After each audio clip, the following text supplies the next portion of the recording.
आज 23वें भगवान की स्तुति प्रारंभ करते हैं। सर्पाधिराजः कमठारितोयैर् ध्यानस्थितस्यैव फणावितानै यस्योपसर्गन् निर्वर्तयत्तं नमामि पार्श्वं महतादरेण। सर्पाधिराजः कमठारितोयैर् ध्यानस्थितस्यैव फणावितानै यस्योपसर्गन् निर्वर्तयत्तं नमामि पार्श्वं महतादरेण। यहाँ पर कह रहे हैं कवि महोदय कि सर्पाधिराज, जो कि नागेंद्र या धर्णेंद्र का नाम है, कमठारितो, कमठ अरितः यानी कमठ बैरी के द्वारा किए हुए, यही ध्यानस्थितस्यैव, जो ध्यान में बैठे हुए हैं, यस्य उपसर्गम निवर्तयत्तम, जिनके उपसर्ग को जिसने निवारित किया था, फणावितानै, फणों के फैलाव से, ऐसे पार्श्वनाथ भगवान को तम पार्श्वम महता आदरेण नमामि, ऐसे पार्श्वनाथ भगवान को मैं बड़े आदर के साथ में नमस्कार करता हूँ। तो यहाँ जब पार्श्वनाथ भगवान मुनि अवस्था में ध्यान में बैठे हुए थे और उस समय में कमठ का जीव ने आकर के उपसर्ग किया और उस उपसर्ग को धर्णेंद्र ने, जो कि सर्पाधिराज के नाम से यहाँ कहा है, अपने फणों के विस्तार के माध्यम से उनके उपसर्ग को निवारित किया था। ऐसे पार्श्वनाथ भगवान को मैं बड़े आदर के साथ में प्रणाम करता हूँ। जब बचपन में थे, अपने मित्रों के साथ में गंगा के किनारे भ्रमण करने के लिए गए थे और वहाँ उन्होंने देखा कि उनके नाना महीपाल, उनकी पत्नी के मरने पर, यानी पार्श्व कुमार की नानी के देहांत होने पर, जिन्होंने तापस के व्रतों को ग्रहण किया था, वो वहाँ पर पंचाग्नि तप रहे थे और उस समय उनको नमस्कार नहीं किया तो वो मन में बड़ा ही क्रोधित हो रहा था। सोच रहा था कि मैं इसका नाना हूँ, इससे बड़ा हूँ, तपों को करने वाला तपस्वी हूँ, ये मुझे नमस्कार नहीं करता। और उस समय वो क्रोधित होकर के एक लकड़ी को काटने के लिए तैयार होते हैं। उस समय पार्श्व कुमार उनके लिए रोकते हैं, जिसके बारे में पार्श्व पुराण में कहा गया है, सुनी कठोर बोल्यो ऋषयान, भो बालक तुम ऐसो ज्ञान, हरिहर ब्रह्मा तुम ही भय, सकल चराचर ज्ञाता ठय। वहाँ पर वो कहने लगा कि कठोर वचन बोलने लगा, सुन करके उसको क्रोध आया था और उस समय में वो कहता है कि तुम्हारे पास में ऐसा ज्ञान, तुम ही जो है हरिहर ब्रह्मा हो गए और सारे सकल चराचर को जानने वाले हो गए। और उस समय में मना करने के बाद में भी कि इसमें सर्प हैं, और उसने उसके ऊपर कुल्हाड़ी चला दी और उस समय में उसमें जो नाग नागिन थे उनके 2 टुकड़े हो जाते हैं। उसके बारे में भी, मने करत अद्भुत अविचार, चीर्यो काठ न लाई बार, तत्खिन खंड भये जुग जीव, जैनी बिन सब अदय अतीव। मना करने पर भी वो उद्धत होकर के और उसने लकड़ी को चीर दिया, उसमें कोई समय नहीं लगाया। और उस समय में उसी क्षण वहाँ पर जो दोनों जीव थे नाग के, वो वहाँ पर खंडित हो गए, यानी उनके 2 टुकड़े हो गए। और उसमें कहा कि जो लोग अहिंसा से परिचित नहीं होते, वो सभी लोग बहुत ही निर्दय होते हैं, अदय होते हैं। तो यहाँ जब उस नाग नागिन के टुकड़े हो गए थे तो उस समय में पार्श्व कुमार अपने नाना के प्रति उपदेश देते हैं कि तुम्हारा ये तप, जिसमें कि जीवों की हिंसा होती है, वो तुम्हारे लिए कल्याणकारी नहीं होगा, तुम्हारे लिए पतन के लिए नरक में ले जाने वाला होगा। और जो भगवान के द्वारा कहा हुआ अहिंसा धर्म है, सच्चे देवशास्त्र गुरु की श्रद्धा के साथ में किया हुआ तप ही कल्याणकारी होता है। इस प्रकार के उपदेशों को सुन करके वहाँ पर पार्श्व पुराण में और उत्तर पुराण में ये नहीं कहा कि उन्होंने उन नाग नागिन के लिए उपदेश सुनाया। वहाँ पर तो उपदेश उनके नाना के लिए हो रहा था और उस समय में कहा कि ये मैंने आपको रास्ता बताया है, यदि आपको लगे तो ठीक, लेकिन मन में जो है क्रोध नहीं करो, वैर धारण नहीं करो। नाग नागिन के लिए अंत समय में तीर्थंकर कुमार के दर्शन हो गए, ये भी उनके बड़े भाग्य की बात थी। इसके लिए उसमें कहा है, नाग जुगल के भाग की महिमा कही न जाए, जिन दर्शन प्राप्ति भई मरण समय सुखदाय। जो नाग युगल के लिए कि उनके भाग की महिमा कैसे कही जाए, जिनके लिए जिनेंद्र भगवान के दर्शन की प्राप्ति हो गई और उनके लिए मरण समय में जहाँ पर तीर्थंकर बालक के दर्शन भी, जब महावीर स्वामी जब छोटे थे उस समय में मुनिराज ने उनके दर्शन किए थे और उस समय में उनके मन में जो शंका थी वो दूर हो गई थी, इससे उनका नाम सन्मति पड़ा था। तो ऐसे उन नाग नागिन के भाग्य की महिमा को बतलाया। पार्श्व कुमार ने जब वैराग्य को धारण किया तपस्या करते हुए और समय व्यतीत हुआ, वो ध्यानस्थ हुए और उधर से यहाँ पर जो नाना का जीव था मर करके ज्योतिष देव संवर बनता है और वो निकलता है वहाँ से, उसका विमान वहाँ पर रुक जाता है और अवधि ज्ञान के माध्यम से वो जान करके कि ये मेरा पूर्व भव का वैरी है, उनके ऊपर महान घोर उपसर्ग करता है। बहुत मूसलाधार बारिश बरसाता है और वहाँ पर बड़े बड़े पत्थरों को भी गिराता है उनके पास में, उनकी आवाज़, और वहाँ साथ साथ में राक्षसों को भेज करके उनके ध्यान में वहाँ पर बाधा उत्पन्न करता है।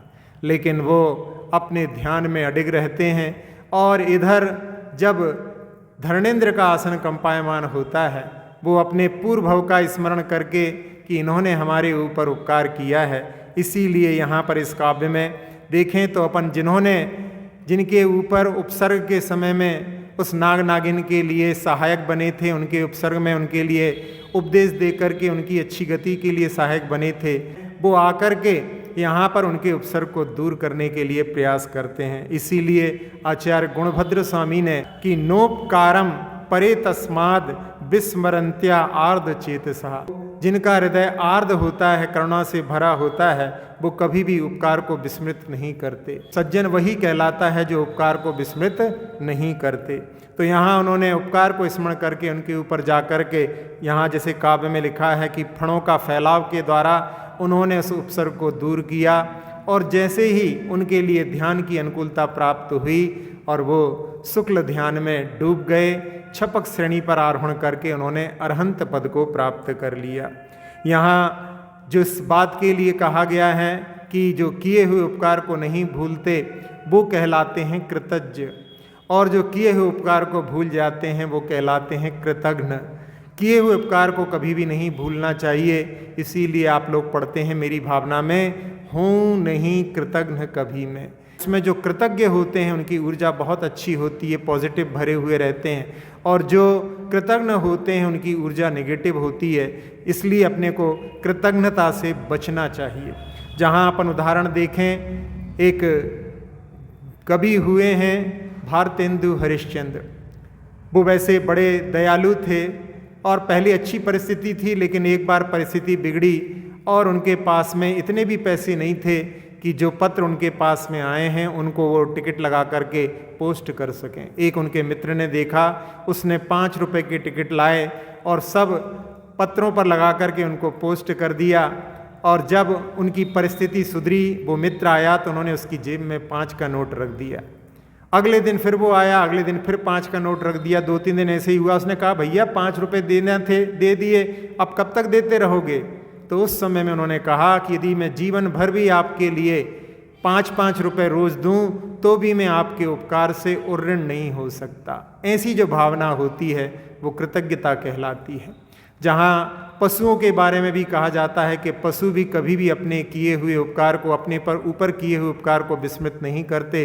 जहाँ आप लोगों ने शेर का उदाहरण सुना होगा कि जिसके पंजे से कांटा निकाला गया था, उस शेर ने उस व्यक्ति के लिए ऊपर आक्रमण नहीं किया। जब उसको उसी के सामने डाला गया तो उसने उसके ऊपर आक्रमण नहीं किया। एक और ऐसा उदाहरण है कि जब बरनी जी द्रोणगिर में थे, उस समय उनके लिए वहाँ पर एक दूध के लिए एक गाय थी दुधारू, और जब बरनी जी भोजन करके निकलते थे तो 1.25 रोटी लेकर के निकलते थे। 1 रोटी गाय को खिलाते थे और 1.5 रोटी उस जो बछड़े के लिए खिलाते थे। वो इतनी हिलमिल गई थी कि जब वो घूमने जाते थे तो गाय साथ साथ जाती थी। एक दिन ऐसा हुआ कि गलती से वो डोरी छूट गई और बछड़े ने गाय का दूध पी लिया। उस समय लोगों ने कहा कि आज बरनी जी को दूध नहीं मिल पाएगा। तो फिर सोचा कि हो सकता है कि बहुत हिलमिल गई है, पूरा दूध ना पिलाया हो, देखो।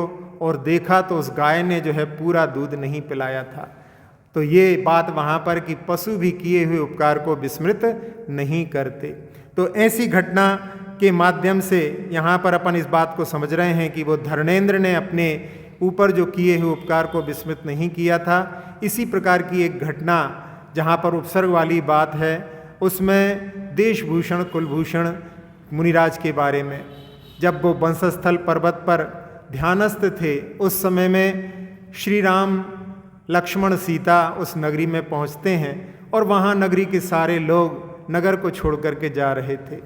लोगों से पूछा तो उन्होंने बताया कि रात में यहाँ पर बहुत तीव्र आवाज़ होती है, उसमें हम लोग सो नहीं पाते, आपस में बात भी कर नहीं पाते, तो हम लोग थोड़ी दूर जा कर के वहाँ पर शयन करके सुबह लौट करके आते हैं। सीता उस समय में कहती कि चलो अपन भी चलते हैं। उस समय में श्री राम कहते हैं कि हाँ, तुम इन लोगों के साथ चली जाओ, हम तो जा कर के पर्वत पर देखेंगे कि वहाँ पर आवाज़ कौन करता है।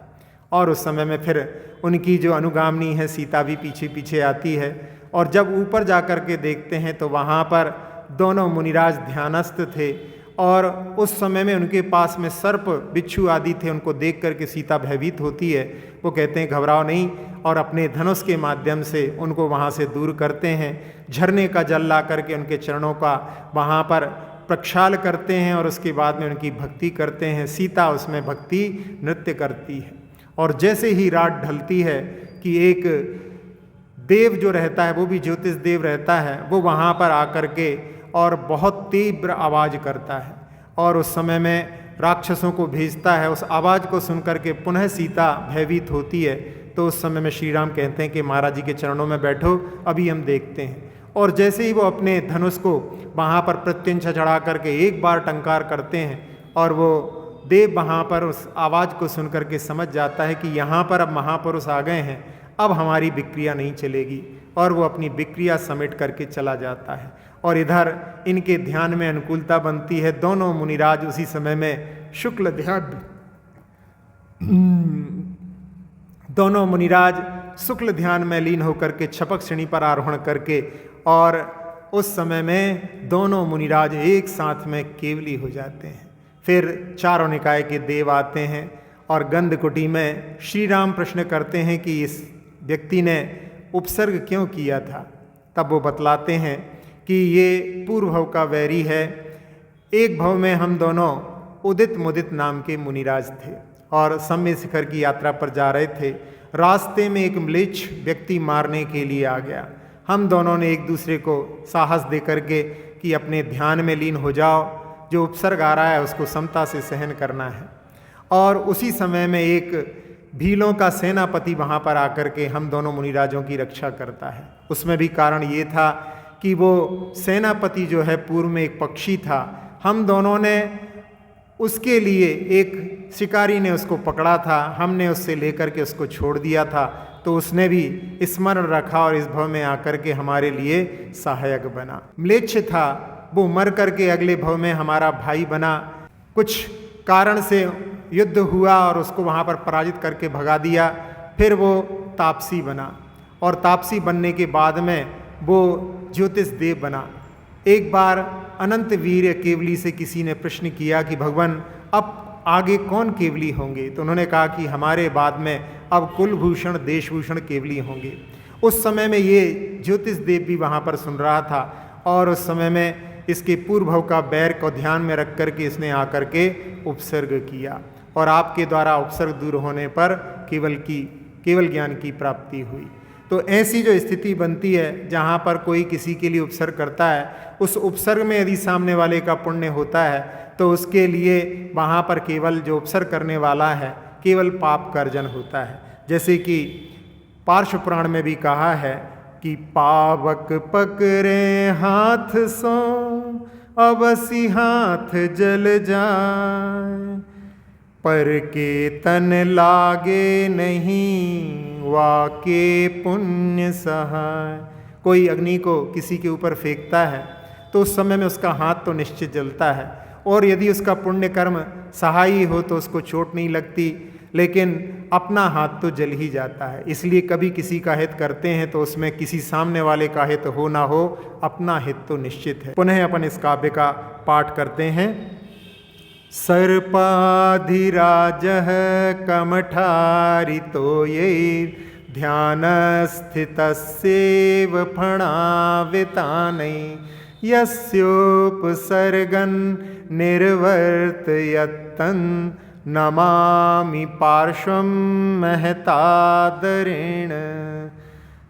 स्तोत्र ये निराला सब दुख को हरने वाला, 24 जिनका स्तवन जिन राज गुण की माला।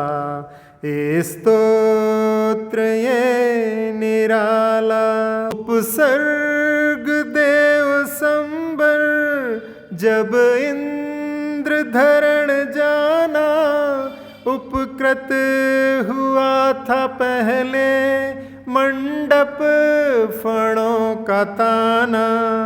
अरहंत पार्श्व बनते नत धैर्य जग निहारा, 24 जिनका स्तवन जिन राज गुण की माला। स्तोत्र ये निराला नाम पूर्व भव स्वर्ग कौन सा, क्या है मात पिता का नाम। नगर चिन्ह और नाम तीर्थंकर, क्यों थामी वैराग्य लगाम। कौन है दाता प्रथम पारणा, कितना है छद मस्त का काल। मुख्य गणियुत कितने गणधर, कहाँ मिली निर्वाण की माल। पार्श्वनाथ भगवान के बारे में इन 13 प्रश्नों में वो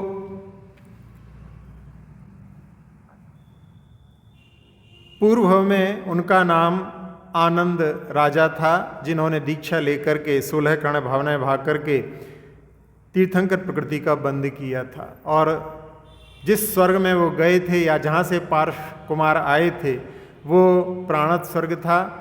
और इनके माता पिता का नाम तो सभी जानते हैं, अश्वसेन और वामा। इन्होंने काशी में जन्म लिया और इनका चिन्ह सर्प है, ये भी सभी लोग जानते हैं। और जिनकी प्रतिमाओं को दूर से देख करके ही लोग पहचानने लगते हैं। जहाँ समंत भद्र स्वामी ने बृहत फणा मंडल मंडपेनियम इस प्रकार से उनकी स्तुति की है, तो जिनकी प्रतिमाओं को देख करके लोग दूर से पहचान जाते हैं।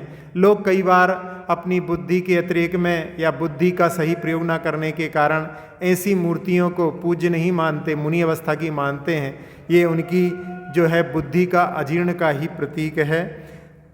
और उन्होंने वैराग्य को कैसे धारण किया उसके बारे में आप लोगों को ज्ञात होगा कि 20 से ज़्यादा तीर्थंकर अपने जन्म दिवस के दिन वैराग्य को प्राप्त हुए। तो पार्श्व कुमार का जन्म महोत्सव चल रहा था 30 बरस की आयु में। और उस समय में अयोध्या के राजा ने दूत के माध्यम से भेंट भेजी थी। और जब उससे पूछा कि अयोध्या में सब कुशल तो है, तो उसने कहा कि जहाँ आदिनाथ भगवान का जन्म हुआ हो वहाँ पर क्या कुशल नहीं होगी। और उस समय में पार्श्व कुमार ये वचन सुन करके आदिनाथ भगवान वो तो भगवान बन गए, और मैं किन छोटे उत्सवों में फंसा हुआ हूँ। और वो वहाँ पर पुनर्जन्म अपने पूर्व के भवों का स्मरण करके 12 भावनाओं का चिंतन करके वैराग्य को प्राप्त होते हैं। तो इस प्रकार से उन्होंने दूत के वचनों को सुनकर के मुनि पद को स्वीकार किया था। और सबसे प्रथम आहार उनके राजा धन्य के यहाँ पर हुए और मात्र 4 महीने में उन्होंने केवल ज्ञान को प्राप्त कर लिया। जहाँ सबसे कम 6 दिन, फिर उसके बाद में 56 दिन, चंद्र भगवान के लिए 3 महीने और इनके लिए हैं 4 महीने। 6 महीने में है पद्म भगवान और 11 महीने 29 दिन में हैं मुनि सुब्रतनाथ भगवान। 1 बरस में हैं धर्मनाथ भगवान और वासुपूज्य भगवान। 2 बरस में हैं श्रेयांसनाथ भगवान और अनंतनाथ भगवान। 3 बरस में हैं शीतलनाथ भगवान और विमलनाथ भगवान। फिर इसके बाद में 4 बरस में हैं पुष्पदंत भगवान और 9 बरस में हैं सुपार्श्वनाथ भगवान और नमीनाथ भगवान। अब इसके आगे कितने होंगे अपन आगे देखेंगे। फिर उनके समूह शरण में 10 गणधर थे, स्वयंभू जिनमें मुख्य थे और जिन्होंने स्वर्णभद्र कूट सम्मेद शिखर से मुक्ति को प्राप्त किया, जो सबसे ऊंचा कूट है। झारखंड में सबसे ऊंची पहाड़ी पारसनाथ हिल कहलाती है, उनके नाम से वो जाना जाता है। तो ऐसे पार्श्वनाथ भगवान के बारे में अपन ने 13 प्रश्नों को जाना। इनके 13 प्रश्नों के अपन लिए उत्तर के लिए अपन काव्य में पढ़ते हैं। आनंद मुनि प्राणत में आए, अश्वसेन नृप मावामा, पार्श्व काशी में सर्प चिन्ह युत, दूत को सुन मुनि पद थामा। राजा धन्य दान से ख्याति, जिन पद 4 माह के बाद, 10 गणधर थे स्वयंभू आदि, स्वर्ण भद्र पर मुक्तिनाथ। अक्षर पद मात्रा से दूषित वचन अगर ममहीन रहे, और प्रमाद कषाय के वश में सम्यक अर्थ विलीन किए। जिन वाणी माता मेरी उन सब त्रुटियों को क्षमा करें, दें आशीष शीघ्र हम सबको, केवल लब्धि रमा मिले। प्राप्त हमें हो बोधि समाधि, परिणामों की शुद्धि हो, निज आत्म उपलब्ध हमें हो, शाश्वत सुख की सिद्धि हो। चिंतित वस्तु दात्री माता, चिंतामणि उपमा भाती, करूं वंदना पूर्ण विनय से, चरण रखूं मैं ये पाती। कर जिन वाणी स्तुति, तन की ममता टार, महामंत्र का जाप अब सभी जपे नव बार।